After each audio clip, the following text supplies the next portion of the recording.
اعوذ باللہ من الشیطان اللعین الرجیم بسم اللہ الرحمن الرحیم رب اشرح لی صدری ویسر لی امری واحلل عقدۃ من لسانی یفقهوا قولی اللہم صلی علی محمد وآل محمد اللہم صلی علی محمد وآل محمد اللہم صلی علی محمد وآل محمد۔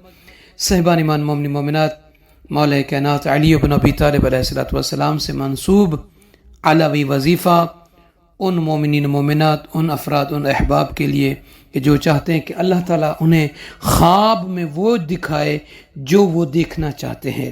ہم اور آپ میں سے کافی سارے احباب ایسے ہیں کہ یہ خواہش کرتے ہیں، یہ تمنا کرتے ہیں کہ کاش کہ ہمارا فلاں مرحوم فلاں مرحومہ ہمیں خواب میں دکھائی دے، یا وہ کوئی اور بھی دنیا کی جو چیزیں جس کو وہ پسند کرتے ہیں، دیکھنا چاہتے ہیں، جو ان کے مقصد کے لیے ہیں، ان کی مراد کے لیے ہیں۔ تو ان افراد کے لیے یہ وظیفہ، جسے عبد الرؤف الرضوی الکاشانی رحمۃ اللہ علیہ نے مولا کائنات علی بن ابی طالب علیہ السلام سے منسوب یہ ایک وظیفہ اپنی کتاب میں لکھا ہے۔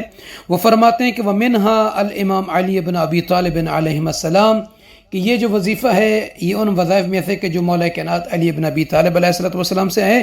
وہ فرماتے ہیں کہ انہ قال، کہ امام علی علیہ السلام نے فرمایا، من ارادہ، جو شخص، جو بندہ یہ ارادہ رکھتا ہے، یہ چاہتا ہے کہ این یرعہ اللہ فی منامہ، کہ اللہ اسے دکھائے اس کے خواب میں، اس کی نیند میں، ما یریدو، جو وہ چاہتا ہے، یعنی اللہ اس کو خواب میں وہ دکھائے گا جو وہ دیکھنا چاہتا ہے۔ تو فرماتے ہیں فلیصلی 6 رکعات، اسے چاہیے کہ وہ 6 رکعت نماز پڑھے۔ کب؟ قبل ان ینام، سونے سے پہلے۔ تو صاحبان ایمان، طریقہ تو یہ ہو گیا کہ جو شخص چاہتا ہے کہ خواب میں کسی کو دیکھے، اللہ اسے دکھائے، اسے چاہیے وضو کرے، وضو کر کے سونے سے پہلے 6 رکعت نماز پڑھے۔ طریقہ کیا ہے؟ طریقہ یہ ہے کہ 2 رکعت کر کے پڑھنا ہے۔ ہر دوسری رکعت میں قنوت میں جو بھی آپ کو دعا یاد ہے وہ بھی پڑھنی ہے۔ اب ان 2 رکعت میں پڑھنا کیا ہے، اور اس کے بعد ایک مختصر سی دعا ہے وہ بھی بتاتے ہیں۔ آئیے آپ سب سے عرض ہے کہ جنہوں نے ابھی تک ہمارے چینل کو سبسکرائب نہیں فرمایا، انہیں چاہیے کہ سبسکرائب فرمائے، لائک اور شیئر کر دیجیے گا تاکہ دوسرے مومنین بھی اس کارواں میں شامل ہو سکیں۔ جزاک اللہ۔ تو صاحبان ایمان، سب سے پہلے نیت کرنی ہے کہ 2 رکعت نماز پڑھتا ہوں یا پڑھتی ہوں قربتاً الی اللہ۔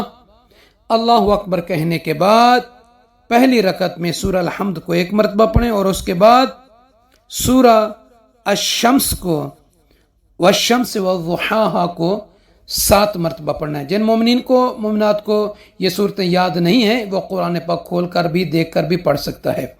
اور دوسری رکعت میں سورہ الحمد کے بعد سورہ واللیل اذا یغشا، سورہ لیل کو 7 مرتبہ پڑھنا ہے۔ دوسری رکعت میں سورہ لیل کے بعد یعنی 6-7 مرتبہ پڑھنے کے بعد قنوت میں جو بھی دعا ہے آپ وہ پڑھیں۔ یہ 2 رکعت نماز مکمل کریں۔ اب دوسری رکعت کے لیے کھڑے ہو جائیں، نیت کریں کہ 2 رکعت نماز پڑھتا ہوں، یہ پڑھتی ہوں قربتاً الی اللہ۔ اب یہاں پہ آپ نے الحمد کے بعد سورہ والضحا، اس کو 7 مرتبہ پڑھنا ہے، اور دوسری رکعت میں الم نشرح، الحمد کے بعد الم نشرح کو 7 مرتبہ پڑھنا ہے۔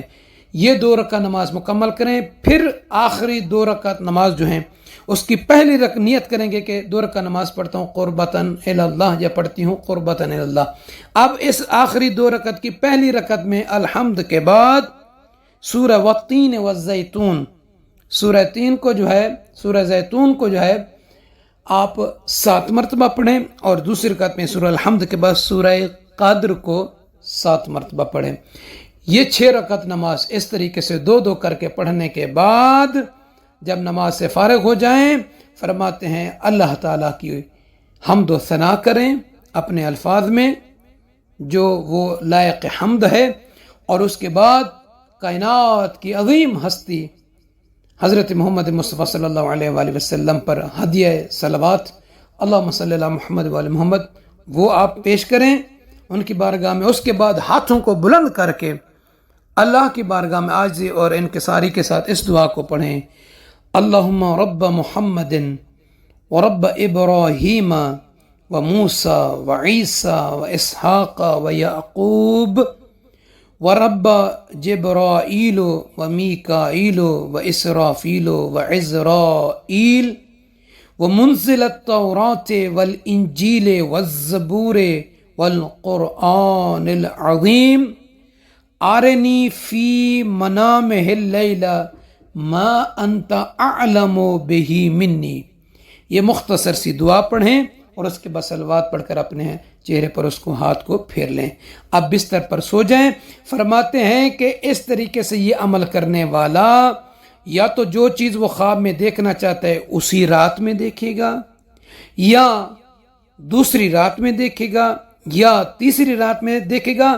اگر پہلی، دوسری، تیسری، اسی طریقے سے چوتھی، پانچویں، چھٹی رات تک نہیں دیکھے گا تو فرماتے ہیں جیسے وہ 7ویں رات کو پہنچے گا تو فرماتے ہیں وہ جو چیز وہ دیکھنا چاہتا ہے وہ اس کے خواب میں آ جائے گی، اللہ تعالیٰ کے اذن اور اللہ تعالیٰ کے فضل سے.